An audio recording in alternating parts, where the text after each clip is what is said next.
మీ paintings కూడా ఎలా అయిపోతున్నాయా కొన్ని మంత్స్లలో?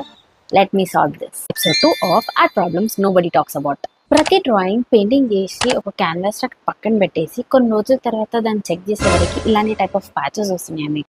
మీరు ఏం చేయలేదు, దానిపైన ఏం పడలేదు, కానీ స్టిల్ మీకు ఇలాంటి టైప్ ఆఫ్ ప్యాచెస్ వస్తాయి. ఎందుకు? ప్రాబ్లం మీ పెయింటింగ్ టెక్నిక్లో ఉండకపోవచ్చు. ఇన్సెక్ట్స్ అనేవి మన పెయింట్స్ని తినేస్తాయి క్యాన్వాస్ పైన ఉన్నప్పుడు. మోస్ట్లీ ఛాన్సెస్ ఏమంటే అంటే ఆ ఇన్సెక్ట్స్ అన్ని దాన్ని మొత్తం తినేసి అలాంటి టైప్ ఆఫ్ ప్యాచెస్ క్రియేట్ అవుతాయి. దానివల్ల క్యాన్వాస్ పైన ఉండొచ్చు, ఒక ఆర్గానిక్ పేపర్ అయినా ఉండొచ్చు.